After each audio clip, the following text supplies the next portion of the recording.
Hello friends, మీరు ఇప్పుడు చూస్తున్న టెంపుల్ వచ్చేసరికి యూకిమాత టెంపుల్.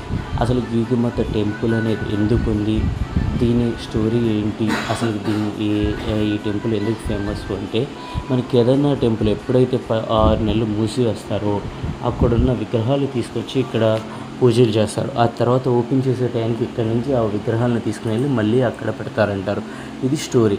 ఎందుకంటే ఇక్కడ ఇంత ప్రత్యేకత జరుగుతుంది, ఇంతగా 6 నెలలు అక్కడున్న విగ్రహాలను ఇక్కడ ఎందుకు తీసుకొస్తారంటే, మన పురాణాల ప్రకారము శ్రీరామరాజు యొక్క కుటుంబ సభ్యులు ఒక రాజు తన సర్వ జీవితాన్ని వదులుకొని మహాదేవు యొక్క దర్శనం కోసం కైలాసానికి వచ్చి ఇక్కడ తపస్సు చేసి, అది కూడా ఒంటి కాలు మీద నిలబడి తపస్సు చేసి 12 సంవత్సరాలు తపస్సు చేసి మహాదేవుడిని దర్శించుకున్నారు. ఆ దర్శనం ఎలా జరిగిందంటే ఓంకార రూపంలో జరిగింది.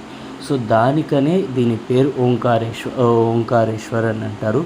సో దీన్ని యూకిమాత టెంపుల్ అని కూడా పిలుస్తారు. దీనికి ఇంకో స్టోరీ కూడా ఉంది. ఏంటి అంటే, శ్రీకృష్ణుడి యొక్క మనవడు ఉషాదేవి అని ఇక్కడ మహారాణిని పెళ్లి చేసుకుంటారు. సో దానివల్ల ఈ టెంపుల్కి వచ్చేసరికి ఉషామాత అనే పేరు వచ్చింది.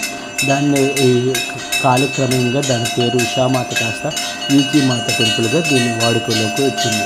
సో ఇదే దాని బ్యాక్ టు బ్యాక్ స్టోరీ. ఇప్పుడు మీరు టెంపుల్ చూస్తున్నారు కదా, ఈ టెంపుల్లోనే మనకి పూజా కార్యక్రమాలు జరుగుతాయి. ఇక్కడ వచ్చేసరికి పంచలింగేశ్వరి విగ్రహాలు ఉంటాయి.